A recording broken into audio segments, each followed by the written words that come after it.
Morning students, 12th class biology. पिछले video में आपको मेनिस्टर साइकिल के बारे में बताया गया है। आज हम चर्चा करने वाले हैं निषेचन एवं अंतरोपण अर्थात फर्टिलाइजेशन की अभिक्रिया या फर्टिलाइजेशन क्रिया कैसे होती है, इस बारे में आज चर्चा की जाएगी। बच्चों, आप इस लेसन के अंदर पढ़ चुके हैं कि स्त्री और पुरुष के मैथुन के दौरान, स्त्री और पुरुष में जब मैथुन होता है या मेल और फीमेल में जब मैथुन की क्रिया समाप्त होती है तो वीर्य के द्वारा जो वीर्य है वो स्त्री की योनि में छोड़ा जाता है, जिससे वीर्य सेचन हो जाता है, वीर्य निकल जाता है और शुक्राणु तेजी से तैरते हुए गर्भाशय की ओर प्रवेश करते हैं। ठीक है बच्चों, अंडवाहिनी नली में के क्षेत्र में पहुंचते रहते हैं। अंडाशय द्वारा अंडाणु निकलते हैं, अंडाशय द्वारा अंडाणु निकलते हैं और शुक्राणु से जो है स्पर्म निकलते हैं और ये एक निश्चित स्थान पर पहुंचते हैं और निषेचन की क्रिया संपन्न हो जाती है। बच्चों, निषेचन तभी हो सकता है यदि अंडाणु और शुक्राणु दोनों एक ही समय में उस क्षेत्र पर पहुंच जाएं। हजारों की संख्या में शुक्राणु होते हैं, हजारों की संख्या में अंडाणु होते हैं, किंतु प्रत्येक शुक्राणु प्रत्येक अंडाणु को निषेचित नहीं कर पाता। एक ही अंडाणु, एक ही शुक्राणु एक ही अंडाणु को निषेचित कर पाता है, जिससे कि सभी संभोग क्रियाएं निषेचन व सगर्भता की स्थिति में नहीं पहुंच पाती हैं। अभी आपको बताया गया था कि प्रत्येक शुक्राणु जो है प्रत्येक अंडाणु को निषेचित नहीं करता है, एक ही शुक्राणु एक ही अंडाणु को निषेचित करता है। चित्र में आप देख रहे हैं कि किस प्रकार एक अंडाणु से कई शुक्राणु आपस में जो हैं निषेचित होने की प्रक्रिया में हैं, किंतु सिर्फ एक ही शुक्राणु जो अंडाणु के अंदर या अंडाणु की जो बाह्य दीवार पर जो शुक्राणु पहुंच जाएगा, वही सबसे पहले अंडाणु को निषेचित कर देगा और शुक्राणु सब धीरे धीरे नष्ट हो जाते हैं। ये फर्टिलाइजेशन की क्रिया है, जिसको हम इस प्रकार से समझ सकते हैं। शुक्राणु के साथ साथ अंडाणु के सलन की प्रक्रिया को निषेचन कहते हैं, फर्टिलाइजेशन कहते हैं। निषेचन के दौरान एवं शुक्राणु अंडाणु के पारदर्शी अंडावरण स्तर के संपर्क में आता, भी आपको बताया गया था। हजारों की संख्या में स्पर्म होते हैं, किंतु सभी स्पर्म अंडाणु को निषेचित नहीं कर पाते हैं। एक ही स्पर्म जो अंडाणु को निषेचित करता है, जो उसकी बाह्य दीवार पर पहुंच जाता है, और जैसे ही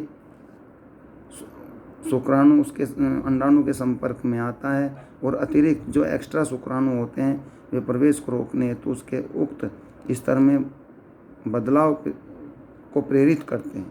इस प्रकार यह सुनिश्चित हो जाता है कि अंडाणु को केवल एक ही शुक्राणु निषेचित कर सकता है।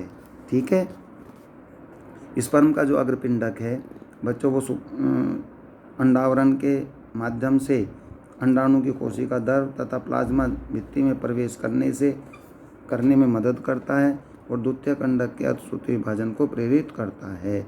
दूसरा अर्धसूत्री विभाजन भी असमान होता है और इसके फलस्वरूप सेकेंडरी पोलर बॉडी की रचना होती है और एक अगुणित अंडाणु क्योंकि अगुणित होता है, हैप्लॉइड होता है, शीघ्र ही शुक्राणु को अंडाणु के अगुणित केंद्रक के साथ संलयन होता है, जिससे कि वो द्विगुणित या जाइगोट की रचना होती है।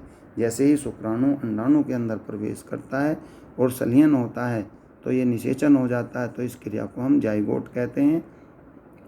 पहले ये अगुणित होता है, जिसको हम हैप्लॉइड कहते हैं इंग्लिश में, फिर ये डिप्लॉइड हो जाता है क्योंकि शुक्राणु और अंडाणु दोनों आपस में बच्चों मिल जाते हैं और इस क्रिया को हम जाइगोट कहते हैं। ये जब आप इसको समझेंगे तो स्पर्म के शुक्राणु के अंदर जो ये होते हैं XY के रूप में होते हैं, मनुष्य के जो शुक्राणु होते हैं, क्रोमोसोम्स जो होते हैं बच्चों, ये XY के रूप में होते हैं। स्त्री में गुणसूत्र का स्वरूप XX होता है और पुरुष में XY के रूप में होता है। जब इसमें आपस में इनका निषेचन की क्रिया होती है, जब जैसा कि आपको बताया गया है कि ये इस तरह से होते हैं कि जो पुरुष का एक्स है वो स्त्री के एक्स से होता है, और पुरुष का जो वाई क्रोमोसोम्स है वो भी स्त्री के एक्स क्रोमोसोम से ही ये निषेचन की क्रिया होती है। तो इसमें आसानी से हम समझ सकते हैं कि हमेशा स्पर्म ही या मनुष्य का क्रोमोसोम्स ही जो एक्स वाई के रूप में होता है वो ही लिंग निर्धारण का कार्य करता है, जिसको हम इंग्लिश में बोलते हैं सेक्स डिटर्मिनेशन। क्या बोलते हैं? Sex determination. अर्थात संतान जो पैदा होगी वो लड़के के रूप में होगी या लड़की के रूप में होगी। अगर एक्स क्रोमोसोम्स एक्स स्त्री से निषेचित हो जाता है, स्त्री के अंडाणु से निषेचित हो जाता है, तो बच्चों जो गर्भ के अंदर बच्चा होता है वो मादा होगा अर्थात लड़की होगी। और अगर पुरुष का जो वाई क्रोमोसोम्स है वो स्त्री के एक्स क्रोमोसोम से संलयित होता है या द्विगुणित संरचना में बदलता है, तो समझ लीजिए वो बच्चे के रूप में अर्थात लड़का पैदा होता है। तो हम इसको बहुत अच्छे ढंग से समझ सकते हैं कि मनुष्य का जो क्रोमोसोम्स है वो ही संतान के लिंग को निर्धारित करने के लिए उत्तरदायी होता है कि लड़का होगा या लड़की होगी। इसको हम आसानी से इस प्रक्रिया के द्वारा समझ सकते हैं और इस प्रक्रिया को कहते हैं लिंग निर्धारण। यहाँ भी आप देख रहे हैं शिशु के लिंग का निर्धारण उसके पिता के द्वारा होता है, न कि माता के द्वारा। हमारे समाज में कई ऐसी गलत बात प्रचारित की जाती हैं कि बच्चा जो होता है वो लड़का या लड़की वो माता पर जिम्मेदारी नहीं, वो पिता पर जिम्मेदारी होती है कि वो वाई क्रोमोसोम से निषेचित होता है या एक्स क्रोमोसोम से निषेचित होता है। तो इसमें लिंग निर्धारण पिता के द्वारा होता है, और ये भी आप यहाँ आसानी से पढ़ चुके हैं कि लिंग का निर्धारण उसके पिता के द्वारा होता है, न कि माता के द्वारा। बच्चों इसमें जैसे ही लिंग निर्धारण हो जाता है और जाइगोट का निर्माण हो जाता है तो इसमें विभाजन शुरू हो जाते हैं, डिवाइडेशन शुरू हो जाता है, और ये डिवाइडेशन होते होते एम्ब्रियो में परिवर्तित हो जाता है, जिसको हम भ्रूण कहते हैं। ये भ्रूण की स्थिति अब आप देख रहे हैं, ब्लास्टोमियर्स जो होता है उसको कहते हैं ब्लास्टोमियर्स, और ये 2, 4, 8, 16 सेल्स बनती हैं, और इनको एक जो गुच्छा बन जाता है, सेल्स का जो गुच्छा बन जाता है आप चित्र में देख रहे हैं। यहाँ पर ये अंडाणु है, ये शुक्राणु है, ये इसको निषेचित करते हैं, 1 से 2 बन जाते हैं, 2 से अंदर 4 बन जाते हैं, 4 से 8 बन जाते हैं, और 8 से 16 बन जाते हैं, और इस क्रिया को कहते हैं ब्लास्टोमियर्स। क्या कहते हैं बच्चों? ब्लास्टोमियर्स कहते हैं। 8 से 16 जो खंड होते हैं उसको एम्ब्रियो कहा जाता है। ब्लास्टूला जो है बच्चों मोरूला में चेंज हो जाता है। ब्लास्टूला से आगे की स्टेज क्या आती है? मोरूला होती है, और ये सब प्रक्रियाएं गर्भ के अंदर ही होती हैं, गर्भाशय के अंदर होती हैं। यह मोरूला विभाजित होता रहता है, और जैसे जैसे गर्भाशय की ओर बढ़ता है तो इसको ब्लास्टोसिस्ट के रूप में परिवर्तित हो जाता है। कहने का मतलब ये है कि ये सारी क्रियाएं ब्लास्टूला, मोरूला या फिर ब्लास्टोसिस में परिवर्तित हो जाता है। परिवर्तित होने के बाद इस क्रिया को कहते हैं हम ट्रोफोब्लास्ट। क्या कहते हैं? ट्रोफोब्लास्ट कहते हैं। और कोशिकाओं के भीतर समूह जो कोश कोरक से जुड़े होते हैं, अंतर कोशिका समूह इनर सेल मास कहते हैं। बच्चों जब तक ये प्रक्रिया चलती है आप समझ लीजिए जब तक गर्भ का धारण नहीं होता है, जब तक गर्भ का धारण नहीं होता है, और ये जो स्थिति होती है गर्भाशय से बाहर होती रहती हैं, और धीरे धीरे इनमें डिवाइड होता रहता है, विभाजन चलता रहता है। इस अंतर कोशिका समूह भ्रूण के रूप में अलग अलग ये विभेदित हो जाते हैं।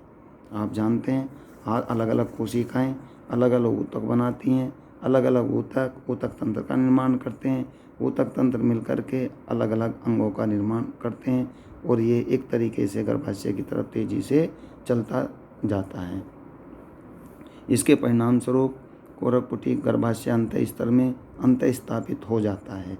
अर्थात इस स्टेज में आने के बाद जो एम्ब्रियो है वो ब्लास्टोसिस्ट, मोरूला, ट्रोफोब्लास्ट इत्यादि प्रक्रियाओं से गुजरते हुए ये गर्भाशय के अंदर स्थापित हो जाता है। इसे ही हम अंतरोपण या इम्प्लांटेशन कहते हैं।